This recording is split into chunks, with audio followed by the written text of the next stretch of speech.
우리가 집을 전세든지 월세든지 구할 때 내 돈으로도 구하는 사람이 있지만 대출을 받아서 구하는 사람도 있잖아요. 자, 그런 사람들한테 좀 이게 유익한 정보가 있는 것 같아서 지금 말씀드리도록 하겠습니다. 지금 기준금리가 계속 올라가고 있어요. 지금 집담보대출 금리도 올라가고 있고, 그런 상황에서 이제 집값이나 월세 나가는 걸 조금 줄이고, 전세, 또 이 전세 돈도 우리가 빌리는 거잖아요. 대부분이. 그것도 이제 적게 나갈 수 있는 방법이 조금 있어서 얘기를 드리려고 합니다. 자, 예를 들어서 지금 연 5%라고 쳐봐요. 이자가. 그러면 5천만 원을 빌리면은 약 연이자가 250만 원 정도 나가고, 월 한 20만 8천 원, 약 21만 원 정도 이렇게 나가고 있는 이런 계산이 떼더리고 있습니다. 전세를 5% 이렇게 5천만 원 빌리면은 월 20만 원씩 나가는 거예요.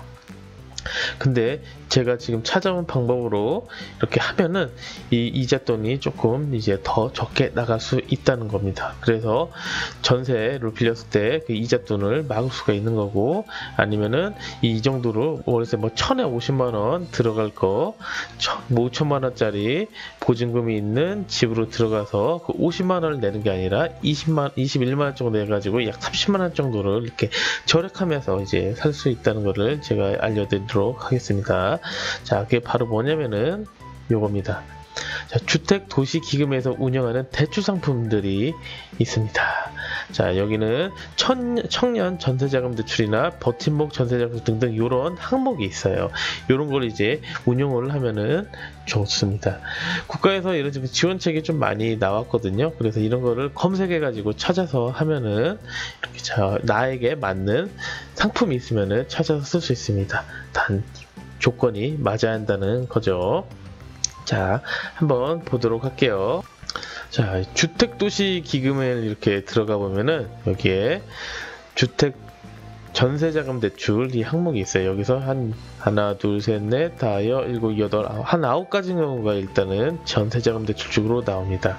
자, 여러 가지 항목이 있는데 자기가 맞는지를 일단 찾아합니다. 근데 이제 보통 대부분이 이게 청년 쪽이 있고요. 이렇게 세 개가, 이쪽은 이 버팀목 일반인 쪽을 대고 있습니다.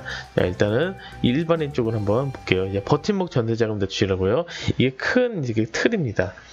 자, 근로자 및 서민의 주거 안정을 위해 전세금 대출을 한다고 하는데요. 대출 대상이 부부와 합산 5천만 원 이하 연소득, 그리고 순자산가액 3.25억 원 이하의 무주택자라고 합니다.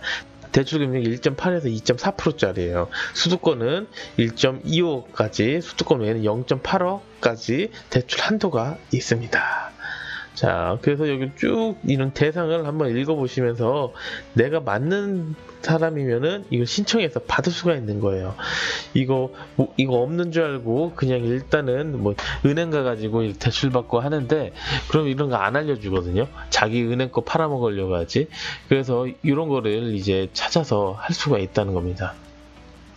이렇게 일반인도 이렇게 이거는 나이 제한 없이 이거는 버팀목은 할 수가 있는 거예요. 청년도 있거든요. 청년도 이렇게 나이가 만 34세 이하로 해가지고 대출금액 1.5에서 2.1%짜리 최대 70만 원 이내에서 이런 식으로 보증금 80% 이내에서 이런 식으로 빌릴 수가 있다고 합니다. 그러면은 내 돈으로 내서 그런 비싼 거를 하는 것보다 이런 식으로 이걸 찾아가지고 하는 게 더 훨씬 더 유리하다는 거예요. 그래서 이거 사람들이 이제 찾아서 쓰면 좋을 것 같습니다. 이렇게 시중 역시 5대 은행이 이렇게 취급을 하고 있거든요. 그래서 이런 데 전화해서 문의해서 확인을 하면은 좋을 것 같습니다. 이렇게 한번 계산을 해보면은 연 1.2% 정도 받을 때는 약 5천만 원을 빌렸을 때 월 5만 원만 내면 되고요. 자, 연 1.5%면은 5천만 원일 때 월 6.25만 원, 그리고 연 2.1%로 만약에 빌릴 수 있으면 5천만 원이 월 8.75만 원, 연 2.4%는 연 5천만 원 빌리면 월 10만 원을 이렇게 빌릴 수가 있는 거예요. 자, 이런 식으로 아까 연 5%로 그냥 생돈으로 빌리면은 이런 식으로 월 20만 원 8천 원이 나갔는데, 이런 식으로 정책 자금을 이용하면은 이런 식으로 이자가 싸게 나가면서 내 돈을 세이브할 수가 있다는 겁니다. 이런 걸 찾으셔가지고 여러분도 집 구할 때 이렇게 하면 될 것 같습니다. 단 조건이 이런 식으로 맞을 수 있게 저희가 맞는지 안 맞는지 확인을 해야겠죠. 이렇게 중소기업에 다니는 청년들에게는 이렇게 저리로 대출을 해주는 거예요. 연 1.2%, 연 2.2%. 이거 엄청나거든요. 1.2%면은 최대 1억 원 내에서 대출을 해준답니다. 그러면 이 정도면은 걱정이 없는 거예요. 일단 살 수 있는 거는 1억을 빌려가지고 살면서 이제 살 수가 있고요. 그러면서 직장 다니면서 돈을 이렇게 모으는 거예요. 그러면은 계속 꾸준히 할 수가 있다는 겁니다. 최초 2년이고 4회 연장을 할 수 있다고요. 4회. 8년 동안 이 돈을 1.2% 빌릴 수 있다는 거예요. 엄청 매력적이지 않을까요?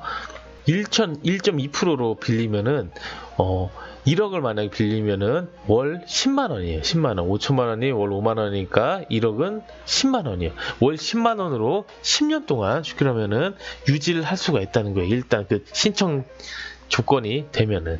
이렇게 또 청년들에게 이런 식으로 또 다른 전월세 보증금 및 월세를 대출해 준다고 해요. 그래서 보증금은 1.3% 이런 식으로 대출 한도 3,500. 월세금은 최대 1,200만 원을 월 50만 원 이내에서 이렇게 대출을 한다고 합니다. 여기 쭉 대출 대상 한번 쭉 읽어보세요. 거의 비슷한 내용이고요. 자, 이 모든 걸 이제 주택도시기금에서 이렇게 신청을 할 수가 있습니다. 본인들이 각자 이렇게 찾으셔가지고 신청을 하면 좋을 것 같습니다. 신혼부부 전용 전세자금 대출도 있고요. 이런 식으로 자기 조건이 맞으면은 이렇게 연소득 6천만 원 이하 이런 식으로 찾아서 할 수가 있습니다. 우리가 검색만 안 할 뿐이지 이런 식으로 정보가 널려 있거든요. 그래서 자기 걸 맞춰서 찾아서 이렇게 돈을 절약하면서 살면은 좋겠습니다. 전월세 절약법에 대해서 간단히 알려드렸습니다.